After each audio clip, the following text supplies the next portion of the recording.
ಬಳ್ಳಾರಿ ಗುಂಡಿನ ದಾಳಿಯನ್ನು ಮರೆಮಾಚಲು ಕರ್ನಾಟಕ ಸರ್ಕಾರ ವ್ಯವಸ್ಥಿತ ಪಿತೂರಿ ನಡೆಸುತ್ತಿದೆ ಎಂದು ಕೇಂದ್ರ ಸಚಿವ ಎಚ್.ಡಿ. ಕುಮಾರಸ್ವಾಮಿ ಗಂಭೀರ ಆರೋಪ ಮಾಡಿದ್ದು, ಕಾಂಗ್ರೆಸ್ ಕಾರ್ಯಕರ್ತನ ಸಾವಿನ ಬಗ್ಗೆ ಸಿಬಿಐ ತನಿಖೆಗೆ ಒತ್ತಾಯಿಸಿದ್ದಾರೆ. ಸಂಪೂರ್ಣ ಬಹುಮತದಲ್ಲಿ ಸರ್ಕಾರವನ್ನ ನಾಡಿನ ಜನತೆ ಈ ಪಕ್ಷಕ್ಕೆ ಕೊಟ್ಟಿದ್ದಾರೆ. ಈ ಸರ್ಕಾರಕ್ಕೆ, ಈ ಸರ್ಕಾರದ ಜನಪ್ರತಿನಿಧಿಗಳಿಗೆ ಜನಪರವಾದಂಥ ಕೆಲಸಗಳನ್ನು ಮಾಡಿ ಅಂತ ಅಧಿಕಾರ ಕೊಟ್ಟಿದ್ದಾರೋ, ಇಲ್ಲ ರಾಜ್ಯದಲ್ಲಿ ಕಾನೂನು ಬಾಹಿರವಾದಂಥ ರೀತಿಯಲ್ಲಿ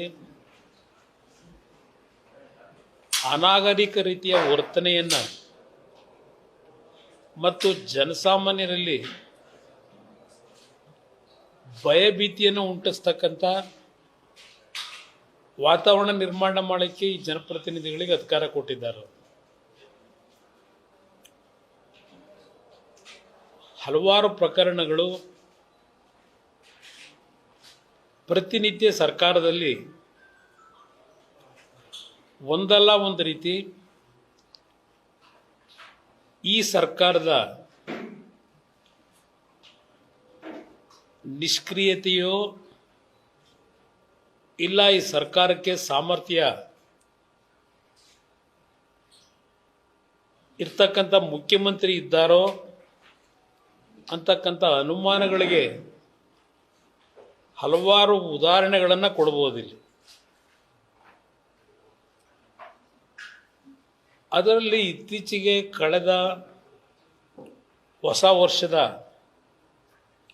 ಆಚರಣೆಯನ್ನು ಒಂದು ಕಡೆ ನಾಡಿನ ಜನತೆ 2026 ವರ್ಷವನ್ನು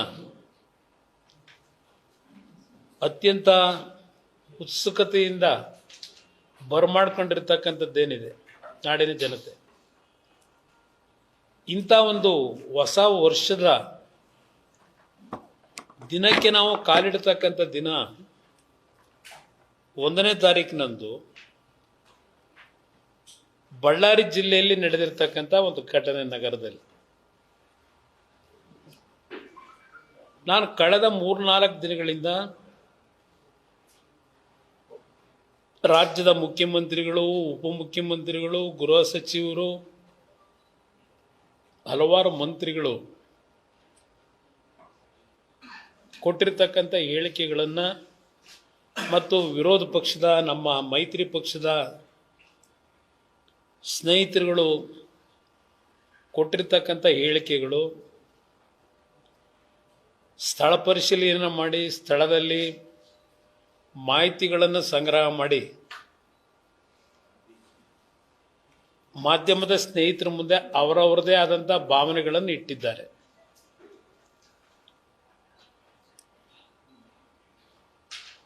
ಇಲ್ಲಿ ಈ ಘಟನೆಗೆ ಕಾರಣ ಒಂದು ವಾಲ್ಮೀಕಿಯ ಪ್ರತಿಮೆಯನ್ನು ಅನಾವರಣ ಮಾಡತಕ್ಕಂಥ ಒಂದು ಹಿನ್ನೆಲೆ ಇವತ್ತಿನ ಪತ್ರಿಕೆಗಳಲ್ಲಿ ಬಂದಿದೆ.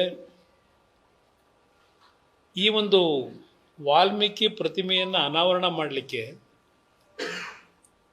ಸರ್ಕಾರದಲ್ಲಿ ಅನುಮತಿಯನ್ನು ಇಲ್ಲಿವರೆಗೂ ಕೊಟ್ಟಿಲ್ಲ ಅಂತ ಹೇಳಿ. ಬಹುಶಃ ನಿಮ್ಮೆಲ್ಲರಿಗೂ ಗೊತ್ತಿರತಕ್ಕಂಥ ವಿಚಾರ, 2006ರಲ್ಲಿ ಸುಪ್ರೀಂ ಕೋರ್ಟ್ ಕೊಟ್ಟಂಥ ಒಂದು ತೀರ್ಪು ದೇಶದ ಯಾವುದೇ ಭಾಗದಲ್ಲಿ ಪ್ರತಿಮೆಗಳನ್ನು ಅನಾವರಣ ಮಾಡತಕ್ಕಂಥದ್ದಕ್ಕೆ ನಿಷೇಧ ಮಾಡಿದ್ದಾರೆ. ವಿಶೇಷ ಪ್ರಕರಣಗಳು ಅಂತ ಹೇಳಿ ಸರ್ಕಾರದ ಅನುಮತಿಯನ್ನು ಪಡೆದು ಪ್ರತಿಮೆಗಳನ್ನು ಅನಾವರಣ ಮಾಡತಕ್ಕಂಥದ್ದು ನಡೀತಾ ಇದೆ. 2012ರಲ್ಲೂ ಸಹ ಒಂದು ಕಾನೂನು ರಾಜ್ಯದಲ್ಲಿ ತಂದಿದ್ದಾರೆ ಸರ್ಕಾರ. ಇಲ್ಲಿ ಒಂದು ಕಡೆ ಈಗಿನ ಒಂದು ಮಾಹಿತಿ ಪ್ರಕಾರ ಇವರು 3ನೇ ತಾರೀಕಿನಂದು ಈ ಪ್ರತಿಮೆಯ ಅನಾವರಣ ಮಾಡತಕ್ಕಂಥ ದಿನಾಂಕ ಏನು ನಿಗದಿ ಮಾಡ್ಕೊಂಡಿದ್ರು, ಸಂಘಟನೆಗಳು ಇಲ್ಲ ಕ್ಷೇತ್ರದ ಶಾಸಕರ ಒಂದು ಆಸೆಯೋ 3ನೇ ತಾರೀಕಿನಂದು ನಿಗದಿ ಮಾಡ್ಕೊಂಡಿದ್ರು ಅಂತಕ್ಕಂಥದ್ದು ಮಾಧ್ಯಮದಲ್ಲಿ ನಾನು ಕಾಣ್ತಾ ಇದ್ದೇನೆ. ಆದರೆ ಸರ್ಕಾರ 2 ಬಾರಿ ಈ ಸಂಘಟನೆಗಳು ಅನುಮತಿಯನ್ನು ಕೋರಿ ಸರ್ಕಾರದ ಮುಂದೆ ಅರ್ಜಿ ಕೊಟ್ಟಿದ್ದರು. ಅನುಮತಿಯನ್ನು ಕೊಡ್ತಕ್ಕಂಥದ್ರಲ್ಲಿ ಸರ್ಕಾರ ಮೀನಮೇಷ ಎಣಿಸಿದ್ದಾರೆ ಅಂತಕ್ಕಂಥದ್ದು ಮಾಧ್ಯಮದ ವರದಿಯನ್ನು ನಾನು ಗಮನಿಸಿದ್ದೇನೆ. ನಾನು ಮುಖ್ಯಮಂತ್ರಿಗಳನ್ನು ಕೇಳಲಿಕ್ಕೆ ಬಯಸ್ತೇನೆ, 3ನೇ ತಾರೀಕಿನಂದು ಅಧಿಕೃತವಾಗಿ ಪ್ರತಿಮೆಯ ಅನಾವರಣ ಮಾಡ್ತಕ್ಕಂಥದ್ದಕ್ಕೆ ಸರ್ಕಾರ ಅನುಮತಿಯನ್ನು ಕೊಟ್ಟಿದ್ದ, ಇಲ್ಲ ಸರ್ಕಾರ ಅನುಮತಿಯನ್ನು ಕೊಟ್ಟಿರಲಿಲ್ವಾ? ಸರ್ಕಾರದ ಜವಾಬ್ದಾರಿ ಇದೆ ಇದಕ್ಕೆ ಉತ್ತರ ಕೊಡಲಿಕ್ಕೆ. ಸರ್ಕಾರ ಅನುಮತಿಯನ್ನು ಕೊಡದೇ ಇದ್ದರೆ ಯಾವ ಅಧಿಕಾರದ ಮೇಲೆ